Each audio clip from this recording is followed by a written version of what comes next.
Hi guys, welcome to my TV guide all about what I'm watching. Yes, you are looking up at my ceiling because my camera needs to be charged. It's charging right now. I don't want to wait for it. So I'm just going to hop on here on the computer facing the window, this natural light, and get this review done because I have like 3 videos to record today because I'm so behind on my shows and thus on the reviews of my shows. So today's Veterans Day, just in case I end up not putting this up tonight. Thumbs up if you're off on Veterans Day, if you ain't got no school, no work. And I guess thumbs down. You can literally put thumbs down in the video if you want to. If you went to work today or at work today. I don't remember how like non-college school works. I barely remember how college works anymore. Whether or not people are off on Veterans Day, I don't remember. But yes, How to Get Away with Murder last Thursday. The episode was called He Deserved to Die. And it was a very good episode. It felt different in terms of the group. Because for the first time, we actually got to see them interacting, I guess, on a personal level, something that's outside the case. And what cinched it for me was, well, it was 2 things. It was the Laurel, Michaela, and Rebecca scene. Rebecca got it going, flapping her mouth. But it was the whole, hey, don't tell my secret. Okay, fine, I won't tell your secret if you don't tell my secret. My messed up situation going on. So it felt different. Their interactions felt more personal rather than professional. And then you had the club scene, where it was Asher and Wes wasn't even supposed to be there. It was Asher and Connor who were supposed to be getting information, but there was Connor talking about his feelings, talking about his Olive, who he screwed up majorly with, and at the time he thought it was no big deal, whatever. And now that he doesn't have Oliver anymore, he's missing what he had, have to lose it to appreciate it, I guess. And so yeah, so it all felt very personal. It felt like maybe they are starting to, it's like the first step to them starting to become friends, because we've had interactions like between Michaela and Connor where someone have daddy issues, blah blah, but this wasn't the same, because theirs is always a little bit like antagonistic, but this episode felt like them possibly being able to talk about the personal things that they have going on in their lives. So the client of the day of the episode was Rebecca. They're going to court about her case. Annalise got played. Well, I don't think she got played. I think that woman is basically looking to convict whoever she can convict. I think when she offered Annalise the deal or whatever, the little help, she meant it. It's just that later on, the boy's lawyer came to her, and so she went that way because she's just looking to convict whoever she can convict at this point. She doesn't seem competent to me. She seems like the type of person who would do exactly what she did in this episode. She went to help out Annalise, and then the other lawyer came to her, and so she flopped and went to him. So it's not like she's competent, like Annalise. I think it was her that Annalise was talking to. It might have been the man about, prayers are for the weak. I'm just going to beat your ass in court.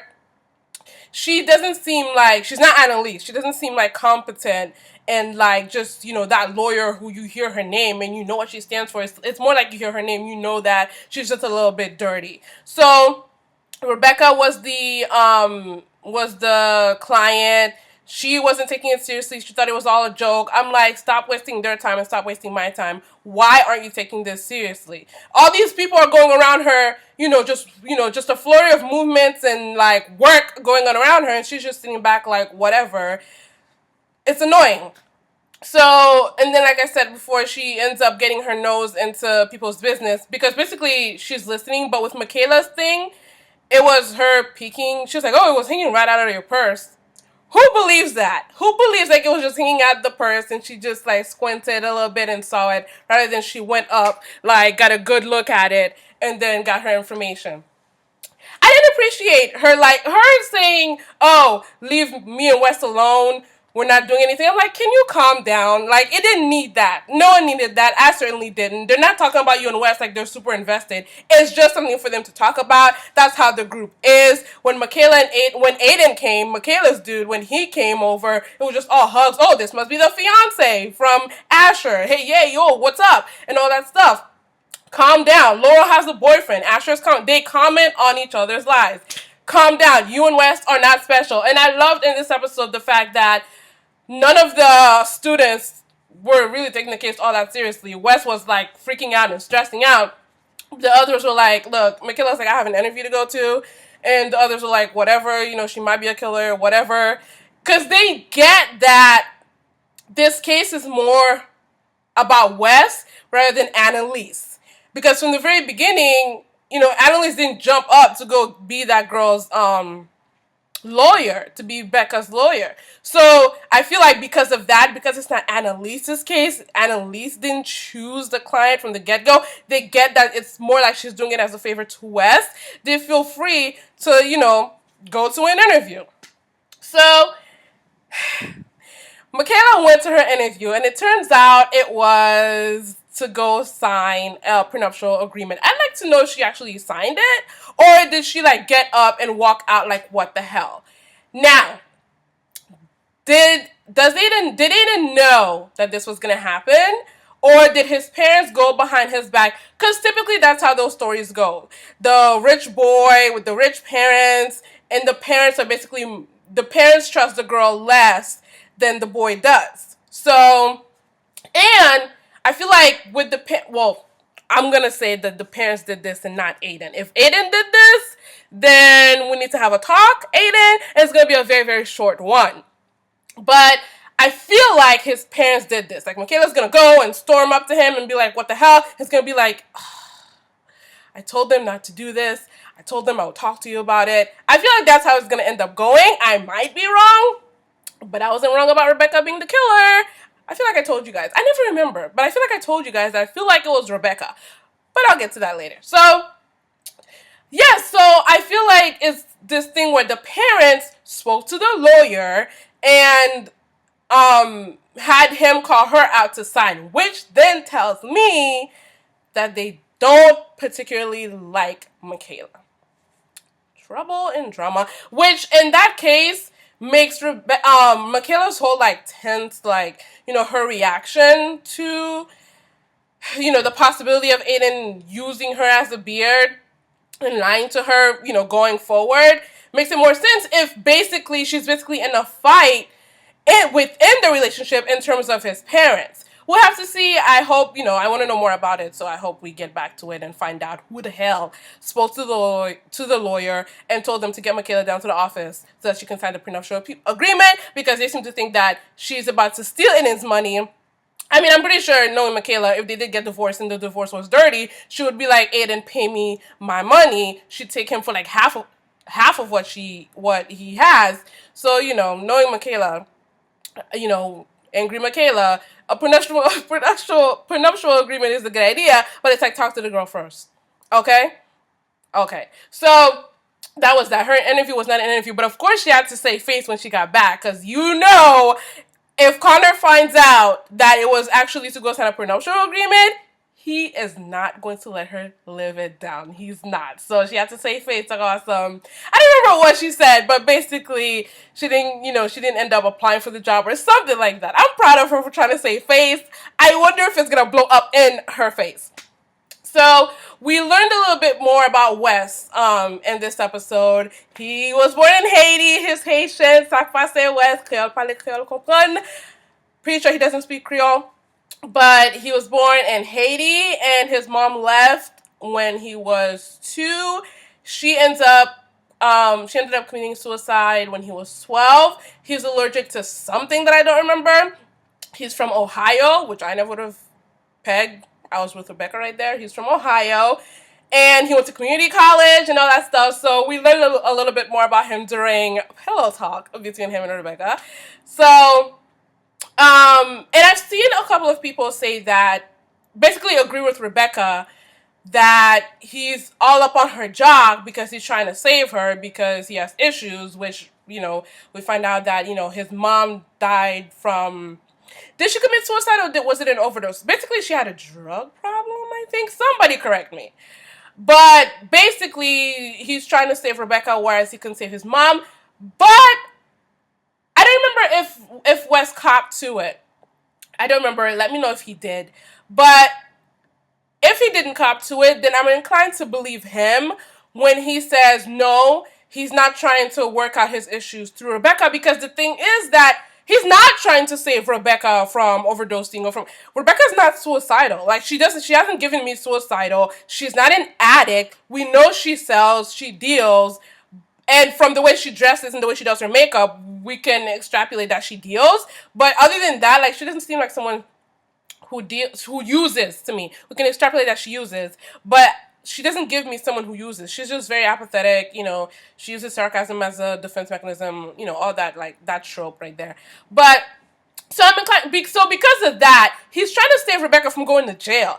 And I think one time he said, hey, maybe you can stop selling. But other than that one time, he hasn't really been, like, pounding on Rebecca, do better with your life, you're better than this, go to school and all that stuff. So I'm inclined to believe him. He just wants her to not go to jail because he likes her. And he did get some in this episode, him and Rebecca. And no matter how confusing they are to me, the depth of it is confusing to me. They do have sexual chemistry. When they were on that bed, I wasn't disconnected. It wasn't cold to me. It was good. Another part where their chemistry just hit me was when he was cleaning the blood off her face in the future. I was like, okay, yeah, I'm into this, cleaning the blood off her face. But other than that, like, when, his whole, like, going hard in the paint for her, that's still a mystery. But at least when they're physical, I see it. But when it's supposed to be, like, emotional or whatever and deep, I don't see it. So Wes got some. So give it up for Connor, Michaela, and Wes. Pretty soon we know Asher is going to be getting some. So because of Team Bosher, I have been paying attention, and I will be paying attention from now on. When Asher and Bonnie are in the same room, what is Bonnie looking like? In this episode, during that funny scene where Asher was drunk, I saw how Bonnie was looking at him. It wasn't anything like, oh, secretly I want you. It was more like, what are you? Which I love because I know she's going to end up sleeping with him. I love that she's basically looking him up and down like, okay. So the club scene was good. Speaking of Connor, so he had another conquest who was in this episode who remembered him, but he didn't remember him. And so he ends up, I don't remember why, I think it was the conquest. He ends up taking the guy in the bathroom and then taking the guy in the bathroom. And then he goes to see Oliver. And the song playing in the background, quite softly in that scene, was Beyonce's Irreplaceable, okay? Someone opens the door, and it's not Oliver. And Connor, being very, very full of himself, is like, oh, I used to know the guy who lived here. How long has it been since Oliver threw him out? A week, 2 weeks, however long it's been. It hasn't been a month, definitely. He's taking this boy up and moved out of the apartment because he's so heartbroken by 8 inches. Stop. So Oliver went ahead and replaced him with a fine-looking black dude who, he opens the door. He's in his, like, wife beater, and pretty sure he's wearing, like, shorts. His boxers, or basketball shorts, whatever. And so he tells him that Oliver's here. He's just in the bathroom, washing it all off. And he, meanwhile, is holding his spatula because he was beating up some eggs. And Connor is looking like, oh, I don't want any trouble. I don't want to cause any trouble. His sad ass looking flowers in that heavy ass coat. Meanwhile, dude is relaxed. Oliver is relaxed. Muscles relaxed. And so Connor had to walk away with his flowers tucked between his legs because he screwed up. So, and less interesting happenings. Frank and Laurel, I don't remember why they got put together, but basically, this bit of emptiness, we had Frank going like, "Oh, you said you don't want me, so if you say you don't want me, like we don't need to talk to each other, blah blah." And Laurel's like, "But we're working together, so we need to talk to each other, blah blah blah." And so she was basically there to be feminine or whatever, and she was like, "No, I can't be feminine. I'm not Michaela," something like that. Frank calls her a millennial. I'm like, if she's a freaking millennial, why are you interested in her? But it's supposed to be this thing where like, oh, you know, you're so annoying, you're such a millennial, and yet I want you anyways. It's just not working. It's not working at all. But Laurel went and did what she was supposed to do, which was get Leela's mother to basically hit Griffin where it hurts. Basically. Wes and Rebecca, before they ended up sleeping together, Wes got mad at Rebecca for basically crying rape, saying that Griffin raped her, whatever. And so I understand why Wes would be mad about that. I understand. And I feel like that's it as far as like the major things. So then, to end the episode, I think we saw Nate in this. He and Annalise had a scene. I don't remember what it was about. I think they had a scene. I don't remember. Anyways, to end the episode, Annalise and Sam were home and in their bedroom. Here comes Bonnie. Knock, knock, knock. Because they had asked the judge. Who asked the judge? The prosecutor asked. No, it was Griffith's lawyer who asked the judge to, and that judge was beautiful, asked the judge to exhume the body so that they can perform a second autopsy. And Annalise was against this because she's not trying to have Sam go to jail. And the prosecutor was against this for something, I don't know.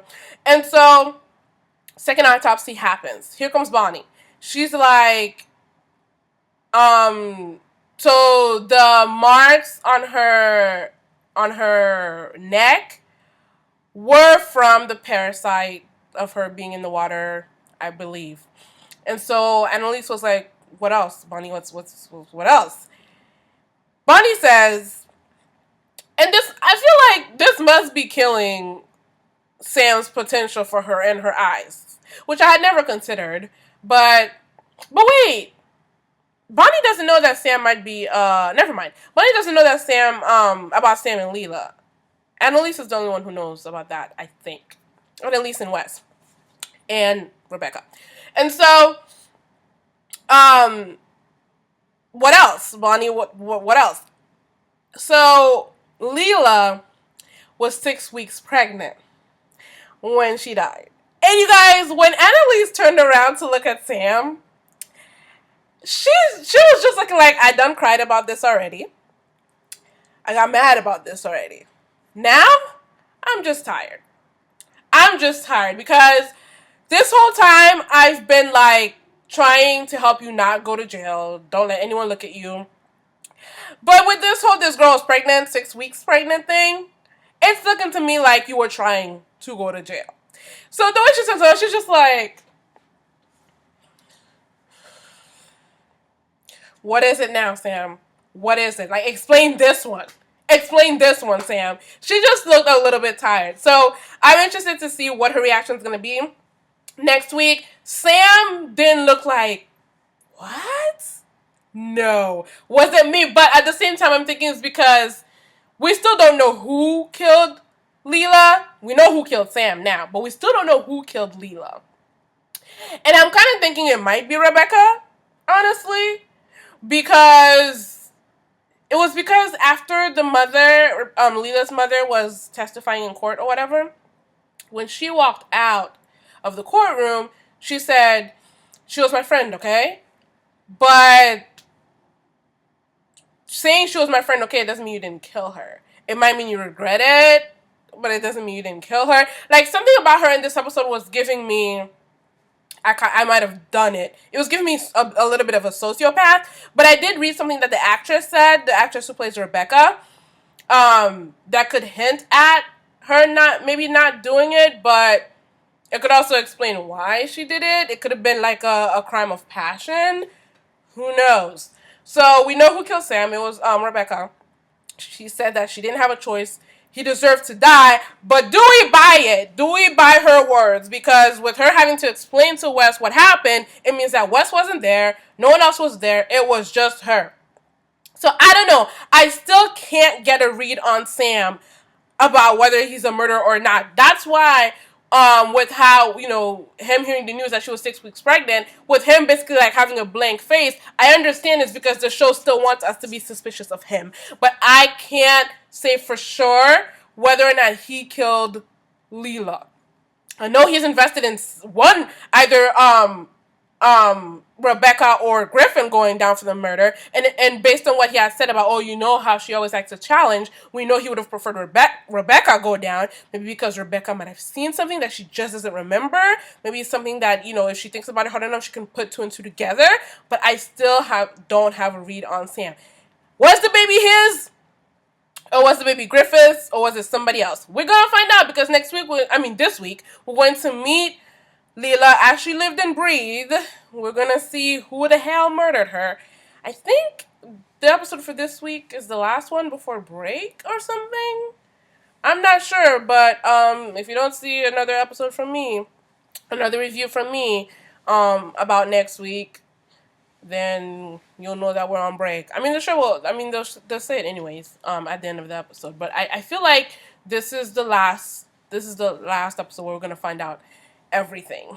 We're going to find out how Sam died, I think, and all that good stuff. So I'm very excited to see how Leela died, who killed her, why she was killed, is the baby Sam's, and all that stuff. It seems, I feel like from what I remember of the trailer, Leela's gonna be like, oh, he's married, but I'm gonna steal him from his wife, or something like that.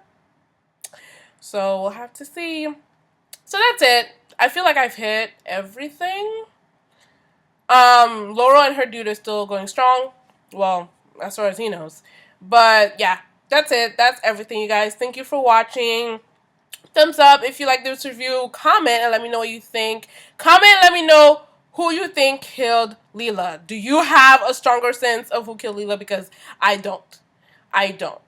We know who killed Sam now, but now the mystery is who killed Leela. Because the thing is that, I don't know, because if it was Sam, then that means that, what? Griffin's gonna take the fall? If it was Sam, he's gonna end up dead. Then that means that no one is gonna go down for Leela's murder. She's not gonna get any justice. So, is her killer still walking around?